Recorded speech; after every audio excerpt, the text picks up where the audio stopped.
Bonjour à tous et bienvenue sur notre chaîne YouTube Madame Moon Immobilier. Vous retrouverez sur cette chaîne des conseils en immobilier, des présentations de biens, des interviews de commerçants et des présentations des quartiers de la ville d'Oulin. Et aujourd'hui, pour notre première vidéo, les 9 étapes de la vente d'un bien immobilier.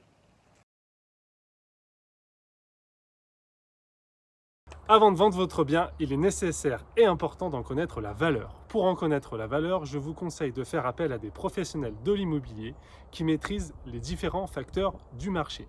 En effet, si vous mettez en vente votre bien au-dessus de sa vraie valeur, vous risquez de ne pas toucher des acquéreurs motivés et solvables. Et si vous mettez votre bien en dessous de sa valeur réelle, vous risquez de ne pas obtenir le prix qu'aurait pu vous offrir le marché. En conclusion, je vous conseille de mettre en vente votre bien au prix du marché. Étape numéro 2, la préparation de votre bien. Maintenant que vous connaissez la valeur de votre bien, il est important de le rendre le plus attractif possible. En effet, il est primordial de se mettre à la place des futurs acquéreurs pour gommer certains défauts. Il n'est pas nécessaire de prévoir une rénovation complète de votre habitation, mais il peut être judicieux de faire quelques réparations. Quelques peintures, des réparations mineures et également dépersonnaliser votre bien. On peut parler par là de homestaging. À retenir, l'acquéreur se fera une idée de votre bien dans les 90 premières secondes.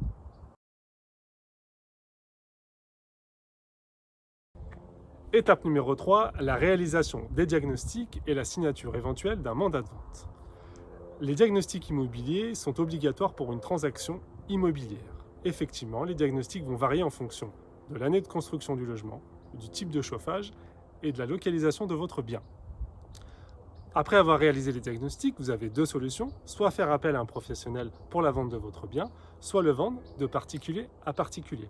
À retenir, 70% des transactions immobilières en France sont réalisées par des professionnels.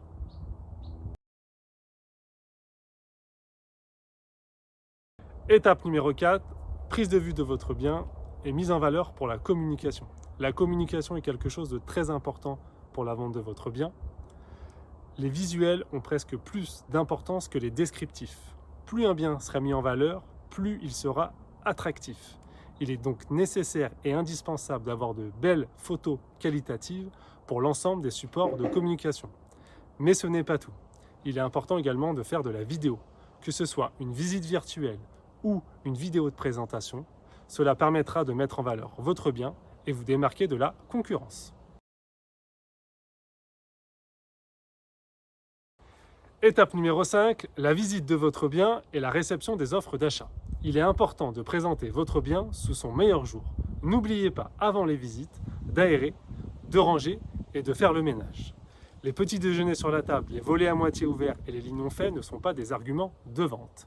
Si vous ne passez pas par un professionnel immobilier, il faudra bien, avant les visites, vérifier la réelle motivation et la solvabilité des acquéreurs pour ne pas perdre de temps avec des visites inutiles.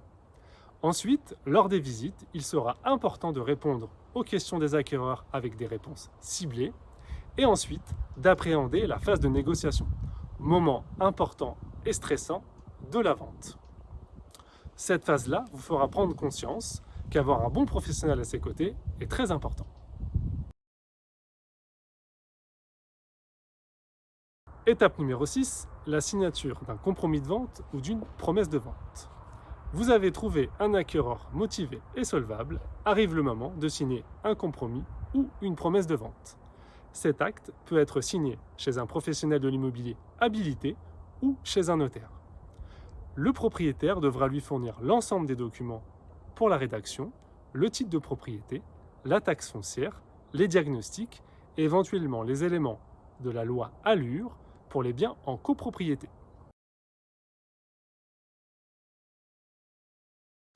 Étape numéro 7, purge du délai de rétractation. À la suite de la signature d'un compromis ou d'une promesse de vente, votre acquéreur bénéficie d'un délai de rétractation de 10 jours.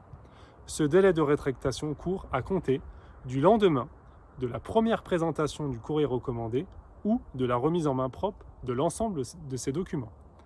Passé ce délai, votre acquéreur est engagé dans la vente. Étape numéro 8, les conditions suspensives. Dans le cadre d'une promesse ou d'un compromis de vente avec un emprunt bancaire, une condition suspensive d'obtention de prêt peut être appliquée. En effet, l'acquéreur aura un délai maximum de 60 jours pour obtenir son prêt aux conditions évoquées dans le compromis ou la promesse de vente. Ces conditions porteront sur le taux d'intérêt et sur la durée d'emprunt. S'il n'obtient pas d'accord dans ce délai, deux solutions: l'annulité de l'avant-contrat ou la mise en place de nouvelles conditions entre les parties.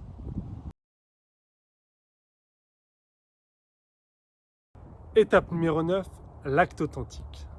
C'est la dernière étape du processus de vente. Il est forcément signé chez un notaire. L'acquéreur et le vendeur peuvent avoir le même notaire, ou l'acquéreur et le vendeur peuvent avoir leur notaire respectif.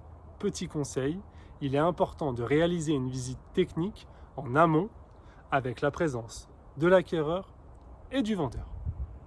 J'espère que cette vidéo vous aura plu. Si c'est le cas, n'hésitez pas à nous mettre un petit pouce, à commenter et à venir nous contacter sur nos réseaux sociaux @Madame Moon Immobilier sur Facebook et sur Instagram. Merci, à très bientôt. Ciao!